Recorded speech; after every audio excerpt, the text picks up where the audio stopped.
So I'm going to talk about sleep, I'm going to talk about sensing it, and I'm talking about exploring the data and recognizing the fallacies. So I've been at DCU as a professor for more than 20 years. I'm one of the co-founders of the Insight Centre for Data Analytics, which is, they told me to say, the largest data analytics research centre in Europe. I work on very many research projects. I've had loads of PhD graduates, some of you are here already. And my background is in media, multimedia analysis, like video and image and other sensor data. And my only plug is that I'm still recruiting. I still have opportunities for PhD students starting later on this year for interest. And what do I know about sleep? Well, I've been asleep for 20 years. So that makes me an expert. If you're doing anything for that long, that's continuous, that's back-to-back sleep over my lifetime. So I have lots of experience in sleep. And it's recently been subject to a fair amount of quantification. And its importance and its impact in our lives has now been realised.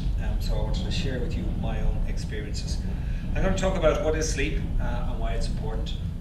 I'm going to talk about the different mechanisms we have available and the options which are available to each one of us for sensing and measuring and quantifying our sleep.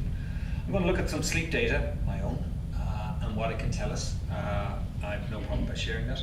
And then I'm going to look at the accuracy of some of these sleep tracking devices. This is a graphic I got, and it said that if the average person lives to 79 years, I thought it was up into the 80s was the average lifespan, so I was really disappointed when I saw that graphic anyway. So it's 79 years. Then there's the one activity that you spend more of your time doing compared to anything else, whether it's work, whether it's screen time even, whether it's exercise, socializing, you spend it in bed, asleep. So it is the single activity that each one of us will spend the greatest part of our times doing. And therefore it has to be important. When we're asleep, there used to be a fallacy that we were asleep, basically nothing was happening. But in fact, when we are asleep, we are very active neurally. Our minds are very active. And our brains do not shut down, because if our brains shut down, then we're dead. Okay?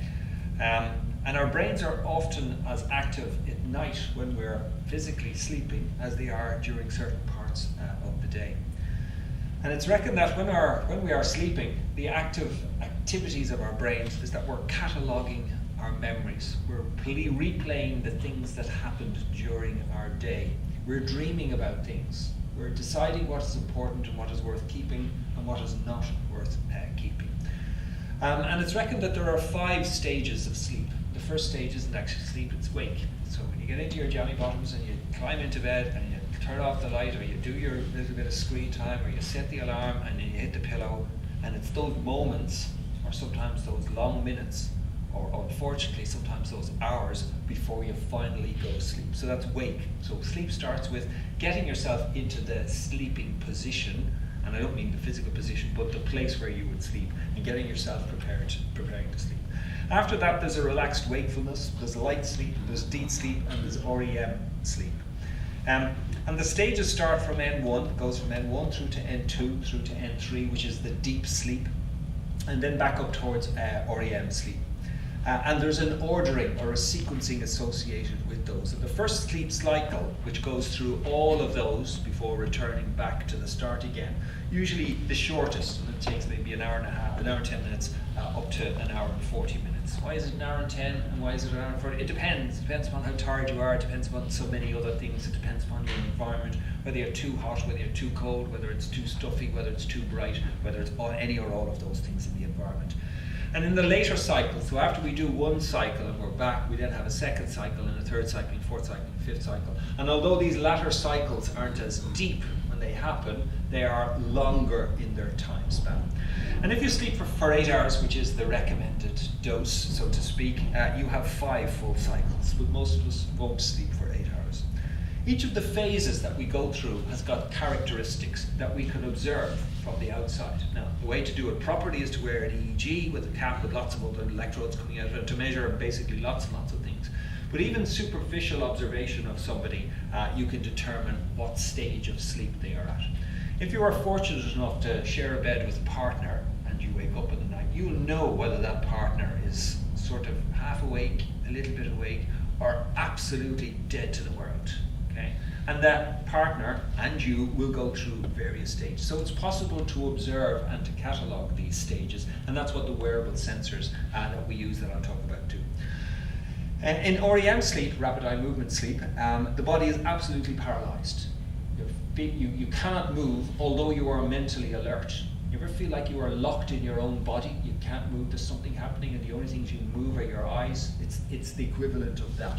So your heart rate and your respiration rate are increased above the average. Your body temperature has dropped. You get vivid dreams, right? But you can't move your body at all. Okay? Your brain is hugely active, and this happens towards the latter end of the night rather than the memory, but not always. And it is the part of memory consolidation. It's when you're replaying the day, deciding what's worth keeping, what's not. In N1, you're conscious of your surroundings. You can hear the bin man going by. You can hear the paper man leaving the newspaper. You can hear the cars going by, airplanes taking off, dogs barking, all of those things. And quite often you'll factor those things into your dreams. In N2, you have brief arousals. You have a decrease in your heart rate and your respiration. And in N3, you are a deep sleep, so you're mentally very dead to the world, and you're also physically very dead to the world. And that cycle that happens, right, which is called in a hypnogram, if you are forced to awaken at any of those cycles, then your reaction as you wake will vary. Sometimes when your alarm goes off at whatever o'clock in the morning, and you are absolutely groggy, you are grumpy, you fall out of bed, you are just mentally not alert. Whereas if you had been woken 10 minutes earlier or 10 minutes later, you would be at a different cycle and you would just bounce out of the bed. That always happens. So nowadays, a lot of the sensors and the technologies which measure sleep also have a built-in alarm. And what you do is you set your alarm to wake up at 7 o'clock or no later than 7 o'clock, and it might wake you at 10 to 7 or 20 to 7 or quarter to 7 or 5 to 7, but it will choose the time to wake you when you are at your most alert, and therefore you will bounce into the day rather than waking up in your deep sleep state. Okay? Why is sleep important? Well, insufficient sleep, right, a lack of sleep, makes you more stupid, it makes you fatter, it makes you unhappier, poorer in terms of money, sicker, worse at sex, more grumpy, more likely to get cancer, Alzheimer's, and more likely to die in a car crash. And the reason we're aware of all of this is this book, which was published a couple of years ago. It's by Matt Walker, it's called Why We Sleep. And it was a wake-up call, a shock, as to what sleep deprivation, or even shifts and changes in our sleep habits between weekdays and weekends, or jet lag actually does to us. So this was a New York Times bestseller, which basically it was the single thing which raised the importance or highlighted the importance of sleep more than anything else. And recent years have focused on this, and we're now more aware of sleep deprivation, of our sleep quality, partly because we ourselves can now measure it and we can exploit its structured, predictable, characteristic nature. So with the variety of sensors which we'll step through, you can measure whether the person is absolutely comatose or whether they are doing it slightly exaggerated, the slight twitches that we might do, or the restlessness that comes with tossing and turning, or even the respiration rate and the heart rate. And the respiration rate, yes, by listening to it. So those kind of characteristics associated with the 4 or 5 stages can be mapped, detected by these sensors, and therefore we can plot and we can detect what our own hypnogram looks like. There's a new word of the day. It's called orthosomnia, and it is a preoccupation with perfecting one's sleep data. So I guess I'm an orthosomnist. There we go. There we go. So this is the book, as I mentioned, which highlights all of the importance. If you're to measure sleep properly, as in truly scientifically, then you go to a sleep lab, and there's several sleep labs in Dublin and Cork and Limerick and so on like this. And what they do is that they will wire you up with an electroencephalogram. They will have sensors positioned there which will measure your eye movements, a variety of wearable sensors that will get your body movements.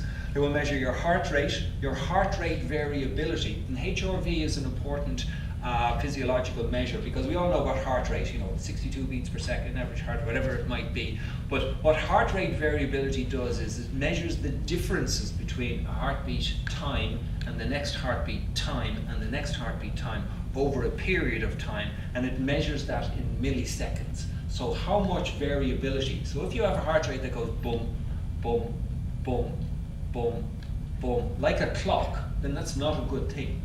we're supposed to have a small amount of variability. It's like bump, bump, bump, bump, bump, bump. No, that's exaggerating it. So not quite at the stage of atrial fibrillation, but slight variations measured in tens of milliseconds is a sign of healthiness. I'll come back to that. They also measure your oxygen saturation, and they pool all of these sensors into a single graph. Now, I haven't gone to one of these sleep labs. With all of that wiring up, right, I'd just be too stressed to try and go to sleep. So I don't know how they get people to go to sleep in a sleep lab, but with all of that wiring up. And what they end up doing is they end up pooling all of this information into a graph that looks like that, and they get a holistic overview of what that looks like. Most of us don't have the time or the expense to go and visit a sleep lab and get this done with us. So our options for sensing our sleep, as far as I can see, fall into 4 categories. There are smartphone apps, and these are, as we'll see, a dime a dozen. They're easy to run on any Android or iOS platform. There's wrist-worn accelerometers. There's movement radar, or Sonar, which you can have in your room, and then there's the one which is my current favorite, which is the Uru ring. And each of these uses a subset of sensors on these devices to measure things like heart rate, respiration, movement, and all of those things. And all of them have one thing in common, in that what they do is their sleep data is that they gather it and they map it as close as possible to what's called a hypnogram, and that's what that looks like. And that's the stages of sleep. So starting at this end here, when you go to sleep, you're awake, and then you go into REM and you drop down to stage 4, and then you go back up again and you drop down. And this person seems to be getting about 5 cycles. The end cycles are longer in their frequency than these ones here, and these ones here go deeper than do these ones here. Okay? How many do you need? What happens if you only get 4? Well, you're a bit groggy and you get some of the after effects of poor sleep and poor sleep hygiene, but there you go. The smartphone apps. Well, the smartphone apps, you can get them, they're free, some of them, or you can pay a small subscription, and they all do pretty much the same thing. What they record is your movement. So you take the phone and you put it under your pillow, right? And they will detect your respiration as you are moving. And as you go through those tossy and turny phases where you're turning this way or another, where your legs are twitching, your arms, they'll pick up those movements.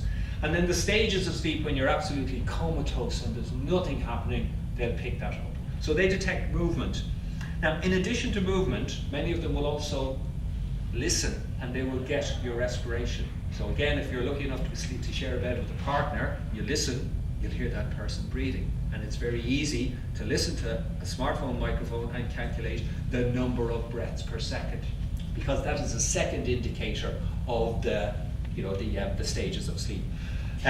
They also, some of them will use sonar, in that the microphone or the speaker on the phone will emit a sonar, right, which will then pick up, just like bats would do to measure distance. Some of them will pick up respiration by doing that, in addition to listening to just the And as I said, there are many of these available. There are a dime a dozen. Some of them are free, some of them are paid. The ones which seem to be the most recommended in those who care about it or review these are things like Sleep Score, Sleep Cycle, and Pillow. And the rest seem to fall off, so it's those 3. The second device that we can use for this is a wrist-worn accelerometer. So a Fitbit, a Jawbone, a Withings, a Lark, any of those kind of things will pick up just the movement. Now, they don't have microphones, they don't have sonars, they don't have thermostats on them, so it's just the movement. But because it's your wrist, rather than something that's under your pillow, they are more accurate at picking up the movement. Anybody measure their sleep using a wrist-worn device? 1, 2, 3, 4, 5, 6, etc. What do you use? Use Fitbit. Fitbit. Garmin. Garmin. Xiaomi Mi Band. I don't even know what that is. Cheap Chinese. Cheap Chinese. Okay, cheap Chinese. I got it. It's very good. It's very good. He says, trying to plug it, etc. So there's lots of these, and they just do movement, and they do. Now the Fitbits and the Garmins, they're a bit clunky, aren't they? They're a bit sort of rugged. Okay. The most elegant one that I've come across is the Withings, right? Which is from Nokia. Now I want this back. Okay. So I'm going to pass it zigzag, zigzag, zigzag to the back on this side, and then down this way, and then I'll take it and then give it to these guys. Now look at that as a watch. Would you wear that as a watch? It's beautiful. It's a thing of beauty. It looks well. So you can get off the shelf. They don't have to be clunky, sort of man-spreading type big knobs of black plastic, etc. They can be beautiful like that. That's $99, right? And it's a sleep monitor, okay? The next one I measure is Sonar and radar. This is one I've been using for about the last 4 or 5 years. It's this thing, and it sits on the bed beside me as I'm asleep, okay? And it has a sort of power, and it connects via Bluetooth to the iPhone, or it works on the Android. And what it does is it emits a radio frequency pulse, right, which bounces off me through the bedclothes, and in that way, that pulse is able to pick up my respiration. So when I set the alarm and when I set it, and Bluetooth syncs with it, etc., I can look at the app on my phone, and as I'm moving, breathing like this, it will do this. So it picks up respiration. Not only does it pick up respiration, the accuracy of this is such that it will actually pick up heart rate from the few places on my skin where my heart rate is visible. So if you want to pick somebody, find somebody's heart rate, where do you go? You pick there, or you pick there, or you pick the top of the groin, right? Because they're the places where it's closest to the surface. So the accuracy of this in measuring movement is such that it can do heart rate, but so this is the technology behind it, but in the finished product, it doesn't do that. This was developed by a company called Biancamed, which was a startup out of UCD, which was then bought by a company called ResMed, a US company, which turned into the S Plus product, which is what that does. I like that because it's contactless, okay? But it doesn't just work by picking up my movement. It has these very low levels of transmitted radio frequency, which go through duvets and blankets, and it's designed to take only one side of a double bed, right? So it's my side and not her side, okay? Unless she comes over to my side for, let's not go there. Okay? So it's contactless, but it also uses some sensors on the phone, right? In addition to measuring the motion, it uses room temperature, which it gets from the iPhone. It measures brightness, which it gets from the iPhone. It measures noise levels. Yes, the microphone on the iPhone is switched on, and it is measuring noise levels. So cars going by, trains, airplanes, whatever else might be happening, that kind of thing. All of that. So yes, the phone is listening to audio levels as I sleep. So this is an interesting technology because we've seen recent work on radio frequency sonar, which is what this is. Deployed to a whole home, an entire apartment, in order to detect major and minor movements of people within that. And there's some work ongoing, which we're familiar of, which will take all of that massive movement that happens in-house and shove it into a great machine learning algorithm and see if patterns can emerge and detect falls as well as behavior shifts and behavior change, and that's what's ongoing. So this is this other example of using sonar and radar beyond just sleep measurement as an example of throwing this sensor data at a deep learning application and sees what happens. The fourth one I use, or that I reference, is the Oura Ring. Now I got this on the 11th of December last year, and I have been wearing it every day since. I just got it for sleep. And I'm sorry, Cathal, I took it off this morning to charge it, and I left home without bringing it. So today is the first day since the 11th of December when I haven't got the bloody ring with me. But what it looks like is this, okay? It comes from a Finnish company called Oura, and anybody who's bought a ring recently will know about sizing. So what you can do is you can download a 3D model for the different sizes of rings from 6, 7, 8, 9, 10, 11, 12. Find the one which works best for you, which is a size 9 in my case, and then put it on. And it's a bit, there's no point in really standing this around, but it is this big. It is clunky as a ring. When I wear it, it does interfere with this finger touching this finger, because it can't, and it does interfere with this finger touching this finger. And you're advised to wear it so that you're not on a finger where an adjacent finger is wearing a ring, because it will rub. It has underneath it 3 LEDs. 2 of them are LED emitters, and 1 is a sensor. They go at 250 hertz. Wow, so that's an awful lot. That's a really high sample rate. And from that, it is able to pick up heart rate. And a gyroscope picks up movement, and a thermometer picks up body temperature in a platform that's just a ring. And it comes in black, or it comes in silver, or rose gold, which is what it shows. Sorry? Yeah. I have one here. Brilliant. Then It looks the same as your one now. It's so you went for black, and you got a much bigger finger than I have. So can I pass it around? I have a bent finger. Okay, so this is what it looks like, and when you look at it, feel on the inside, if you can, the 3 LEDs, 2 emitters and 1 transmitter, right? And then the rest is all built into this. So like this again, if we do zigzag, zigzag, zigzag down this side, and then back up to you there. Thanks for that. It is, as I said, it's a very high sample rate associated with it. It's contactless. A battery charge on this, which you just take and you put onto a thing like that, will last a week. I've done everything in it from swimming to everything, right? It is waterproof, it's everything else. The only time I take it off is if I'm doing something physical, some manual things, and I feel I have a clunky ring on that, okay? The data it stores lasts up to 6 weeks, and then it syncs back to the phone via low power Bluetooth download. The problems with this, as I can see it, are that it measures activity levels on the phone, and it shares that activity level with you. And I have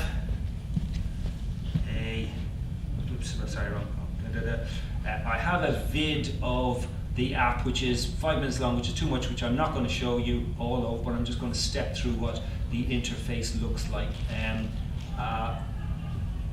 It's the usual type of interface, the activity levels. It measures your resting heart rate throughout the night, presents that as a nice graph. It measures activity levels. It divides activity into high, medium and low activity levels. It gives you your resting heart rate. It gives you this thing here, this heart rate variability. Clinicians seem to be amazed that it does heart rate variability, because this is a thing that you won't get from a wrist worn. A wrist worn one, on the back of your wrist, there is not an awful lot of blood supply to measure heart rate. We should really wear our Fitbits turned around this way, because you get pulse better from there than you will from there. But this area here, which is the junction of the finger to the palm of the hand, is very good. And here you can see some past date for heart rate variability. You can see a period in the early part of that when I had man flu for about 10 days, and the heart rate variability was raised, and the resting heart rate was raised, and I can see that in the data that I'm looking for when I look at my own data there. Okay, but the classification that it does is into intensity levels, and we've been talking to Ura about whether they would give us access to some of the raw data that comes directly from the ring, because we can classify, in other work we've done, we can classify photoplethysmograph data into different activity types. So in some of our past work we used 8 patients aged between 22 and 32 doing controlled exercises, and we were able to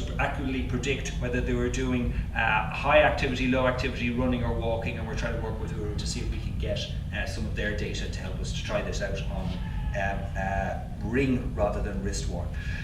The accuracy of sleep tracking, so when you buy into Fitbit or Garmin or Oura or cheap Chinese equivalent, then that's the data that you work with, and that's the scale that you work in, and you work in that and you live in that scale, and you compare like with like within that environment.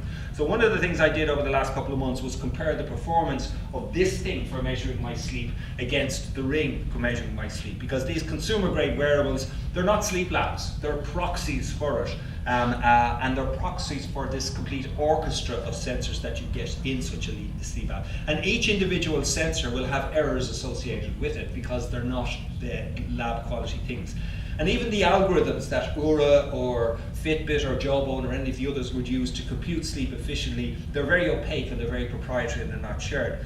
So what I did was 56 days of measuring using both of those, but the S Plus wasn't continuous, because you can't bring this on your holidays with you. Well, I didn't bring this on my holidays with me, or if I go away for an overnight, I don't bring that with me, but I bring the ring with me, okay? So there's some gaps. There's a gap of one night, and 7 nights within this 7-week period. And when I plotted the two and did a correlation between them, I found it's only 0.147, and that's almost no correlation at all. That's almost like independent variables. But when I plot the two together on the one graph, it looks like this. Now, by the way, this took me a half a day to do in Excel, right?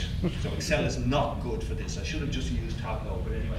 So you can see one of them, the orange one is Oura, the grey one is S Plus, and I'm still trying to understand or decipher what that means. Ideally, what you'd like to see is that the two graphs would track each other. So as one goes up, the other goes up, and as one goes down, the other goes down. And you would not like to see them crossing over at all. And you don't care how much they differ from each other because they're coming from different scales, so long as they all do this together, but they don't. So the first few days, Ura is on top, and then it's back to S plus on top. So even just looking at the area of blue, summing up the area of blue, is telling a falsie, because sometimes it's blue with Ura on top, and sometimes it's blue with the other one on top. So there's not an awful lot of correlation between these two devices. And that's really disappointment, because I thought, you know, it doesn't matter which one you use, they should be, it's the same me, it's the same sleep, right? I missed a few gaps, but there you go. So that 56 days, in fairness, however, the Ura may still be learning about me, okay? Because, you know, the day one, it doesn't know very much, and day two, it learns more and learns more and more. Whereas the S Plus has been, I've been using this for years and years and years. So I'm still trying to decipher what the output or the answer to what I found actually means. A couple of other things about sleep data. There are many examples of sensors which measure things about us, which then are gathered together and pooled. And when they're pooled together, they deliver back some value to the population. You mentioned 23andMe and lots of those. There's good examples. So almost all of those vendors who gather information about individuals pool anonymously and give something back to the population. So Fitbit's one of the recent ones, the 150 billion hours of heart rate data, which was analysed statistically to measure and show the difference between male, female, between ages and other ages, between one geographic region, another geographic region and another. Strava, if anybody uses Strava for measuring runs or cycles besides me, no? Yeah, okay, so you know about Strava, and you know about segments, and you know about performance and those and flybys, and you can get value from that. And the global heat map is another one. And there's a lovely example from up a couple of years ago, which is about being able to pinpoint the epicenter of an earthquake. So in 2014 in Northern California, there was a 6.0 on the Richter scale earthquake just north of San Francisco in the Napa Valley. So this is a graph of time going this way. And this is the number of people, the percentage of people who woke up in an area which was 100 miles from it, 75 miles from it, 50 miles from it, and so on. So this is the time that the earthquake happened at just after 3 a.m. in the morning. And you can see in blue, in the Napa Valley area, 75% of the people woke up. In the green area, which is a little bit further away, San Francisco, Santa Rosa, it was closer to 50%. And then down at the bottom in Modessa, they'll sleep through earthquakes. Okay, so this was some technique they used, some analytics they did on this in order to be able to pinpoint their version of the earthquake, and they came up with that. So that was a little toy example. The real value that we get from the sleep data across the population is this, which comes from the average Fitbit user from a very large population. It says the average bedtime is 11:36 local time. The average wake up time is 17 minutes past 7. The average person is 6 hours and 38 minutes, which is within 2 minutes of my average over the years. Mine is about 6 hours and 36 minutes, so I'm 2 hours less than the average person. I used to think that was bad until I saw that, and I said, no, I'm actually quite normal, right? We're all still way off the 8 hours, but there you go. The amount of time divided into REM and light sleep and deep sleep divided up in this. Me, by the way, I have very little deep sleep. There's no way I'd ever have close to an hour, let alone an hour and 7 minutes of deep sleep on average. It's just the way I am. I must be a light sleeper. What else does it say? Well, this is stuff from Ura from a few weeks, which provides, right? So of this period, which is the day I got it on the 8th of December, right up into the end of the year. Now remember, it's Christmas, it's vacation time, so we're not at work, so don't blame me for having to lie on or go to bed late, okay? Because this is what you do over Christmas, okay? So total sleep time was all over the place, right? All over the place, from 4 hours to longest time would be 7.5 and an average of 6 hours and 20.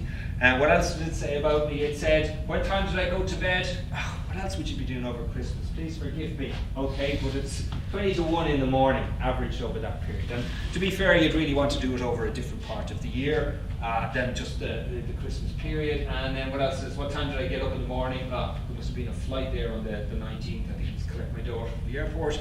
And then all the other times like that. Okay, so sleep sensing vendors, in order to, what I'm discovering with the lack of correlation between these is that what they need to do, or what they should do, is open up about their algorithms. So Ura, how did you calculate it? You come up with a number in the range 0 to 100, but it's not a standard number. It's the Ura number versus the Fitbit number versus the ResMed number versus the cheap Chinese equivalent number versus everybody else's. And if you just want to live in the world of one of those, then fine. But increasingly, what we want to do with our sleep data is we want to combine it with our genetics data and our nutrition data and our activity data and whatever else. We know that the value of quantified self is when you combine all your data, not when you just keep it in those individual silos. And so open up about the algorithms and allow a normalization of sleep metrics in order to get that interoperability and device or vendor independence. And those of us who are around long enough to know that this is the story of computing, right? Going back throughout the decades, this is what always the demand has been of computing vendors.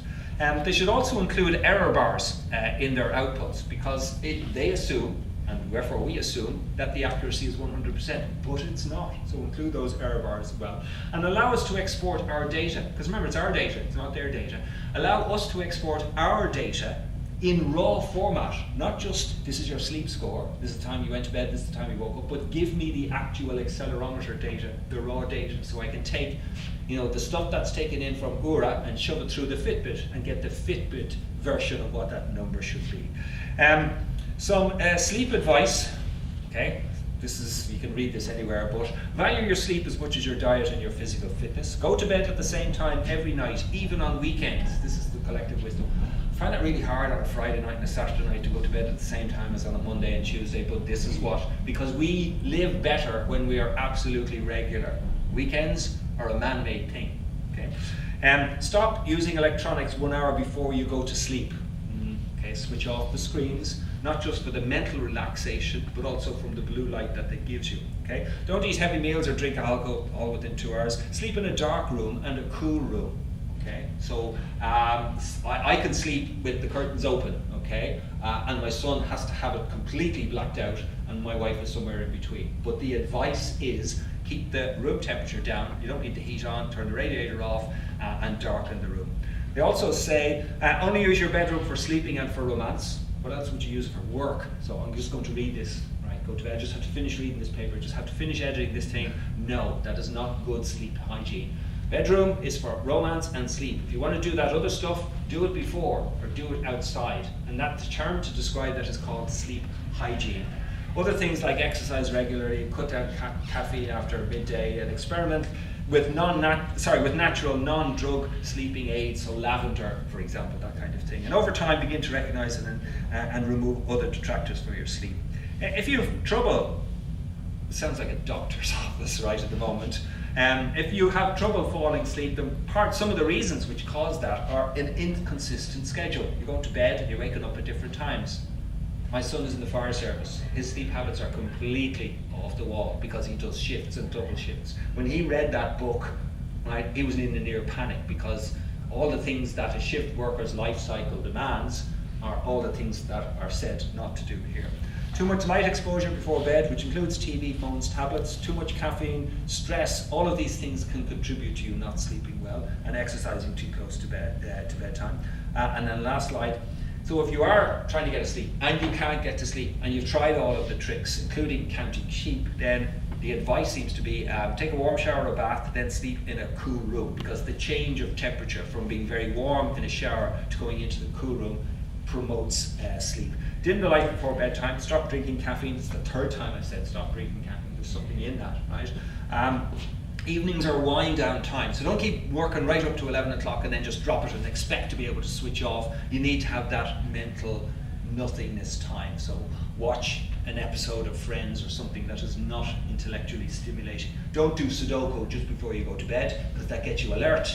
Right? You want to do something that's bleh, right? That kind of thing. Exercise but earlier in the day and practice this good sleep hygiene. Good sleep hygiene, best example is the bedroom is for that stuff. Everything else is outside the bedroom. Because then if you know that, you get that into that habit, you're basically subconsciously, you know that when you're going to the bedroom and you get changed into your jammies and you get in and now I know I'm going to sleep. So it's that mindset of that, okay? That's all.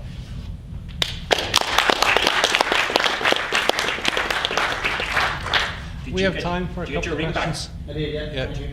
You did mine, yes. Any questions? Yeah. Yeah. If I can add one thing to do before I ask a question. One thing I recommend is getting sunlight in your eyes as early in the day as possible. In the morning time, yes. Yeah. Personally, I'd like to avoid any radiation added. I'd like to avoid any added radiation from gadgets. Yeah. So given that, are there some that would not increase radiation in any shape or form? Yeah, it's kind of an awkward situation for me, because this is deliberately emitting radiation to measure my sleep, but I'm comfortable with that. I also have my phone on the bedstand just beside it there. Where do you have your phone? My phone is completely switched off and downstairs. Right. My wife won't. I don't even carry my phone switched on in my pocket. Okay. Well, my wife won't put her phone beside the bed. It has to be on the other side of the room charging there. Where do you keep your phone? Yeah. Downstairs charging. Really? Where do you keep your phone? Beside you. Yeah. And you? Just beside. So people have different mindsets in that.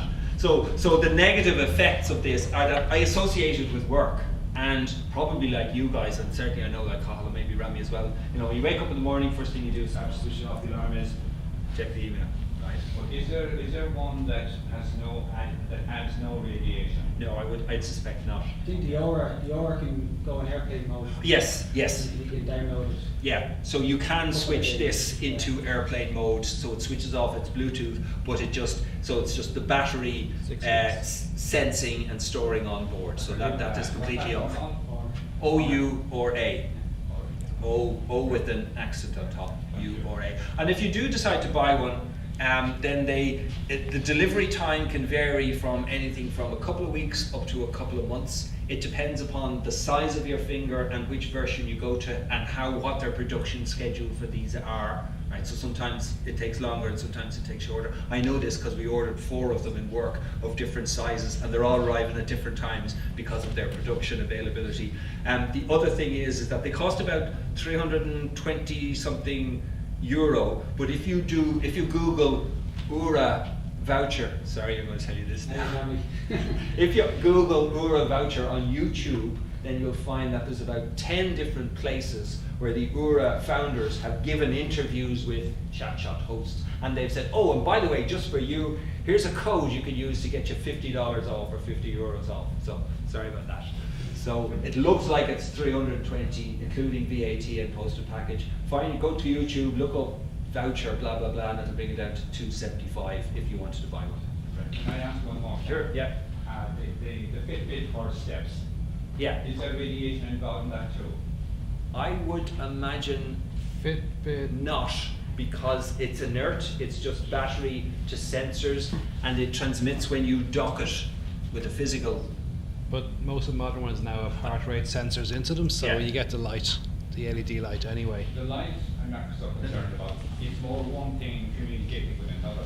So is a wireless upload? It's Bluetooth. Yeah, so then, yeah.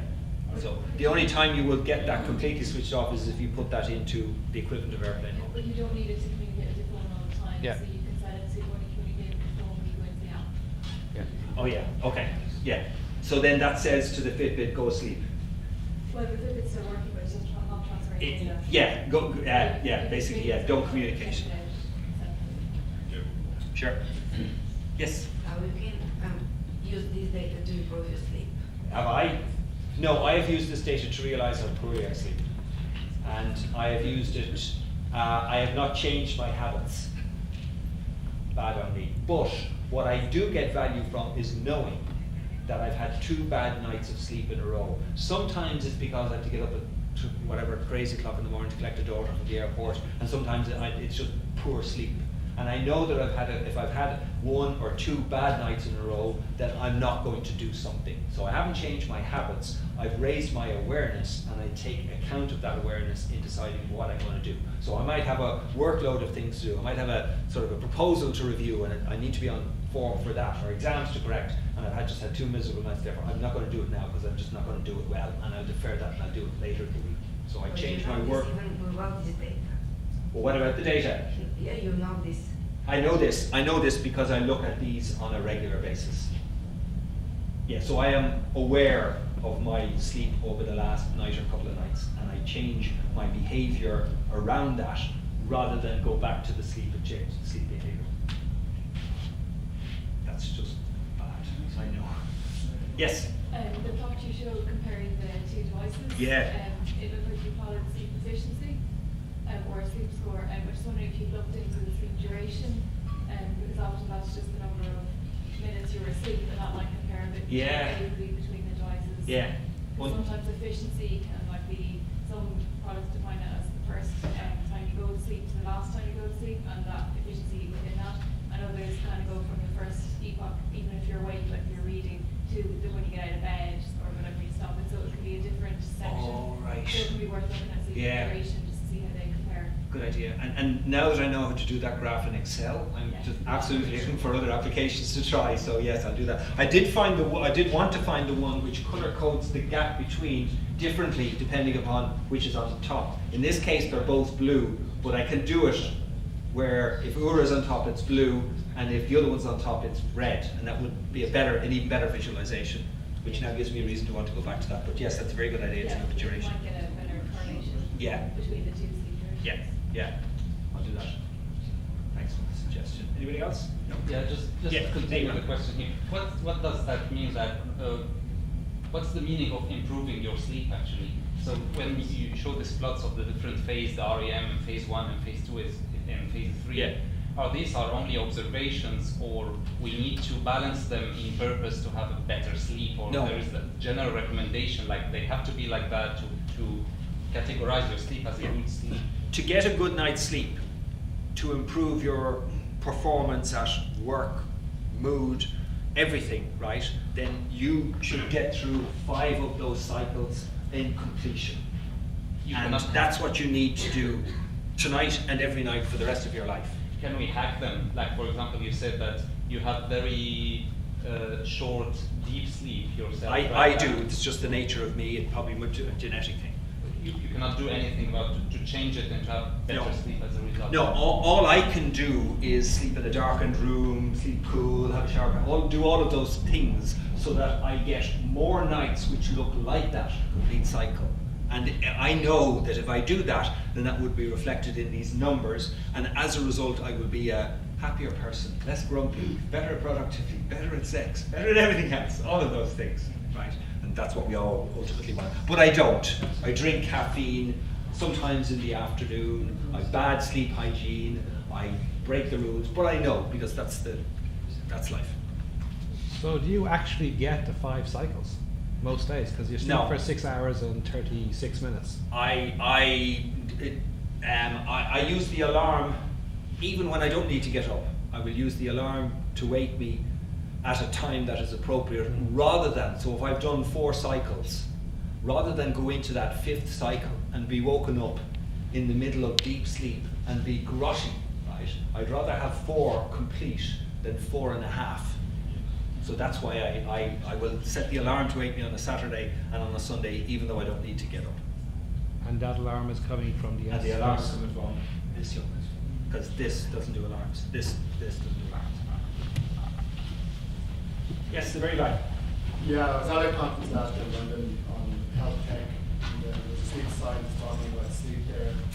I've been quizzing quite a lot about some of the things you're talking about, and then one thing I think you mentioned earlier about kind of anxiety around your sleep data, and this idea of the 8-hour sleep being needed. And he said it's not really that clear cut where everyone needs 8 hours sleep, and the best indication is how restful you felt after sleep. So for some people they can function perfectly fine, or it could even be athletes and perform perfectly well on 6 hours, where someone else might need 9 hours. So it's hard to be hard and fast, but that's what he said anyway. And you could have anxiety around not getting these 5 cycles, but actually you could be perfectly well, in every measure the next day. Yeah, I think one of the other things that the Fitbit data got was that when we're younger, we sleep longer, and then when we reach middle age and we're all career focused and stressed or whatever, we sleep later. But then as we get older, into 50s and 60s, we end up going back to sleep longer again. So I think it's sort of in your sort of 40s is the time when, if we all have that curve associated with it, that's the time when you sleep least, and then as you grow older, then you sleep longer. But the curve for one person could be like that, and the curve for another person could be like that. Yes? Can I just ask you just probably hit it there, but I'm just wondering about being fit and being athletic. And I find when I'm fit and I'm training for something that I need a lot less sleep. Is there, and you talk about, exercising, don't do it so late at night. Yeah. is there any correlation? The fitter you are, the less people sleep, and I mean that from you know, the sports stars, the cyclists who do the Tour de France, the ones who do the Ironman, do they sleep less? I don't know. I'm just wondering. Do you know? I don't know. I'm funny. I'm the same as you in that I would sleep less when I'm coming up to an event. I'm up early and yeah. I need less. But yeah. Now part of that is seasonal.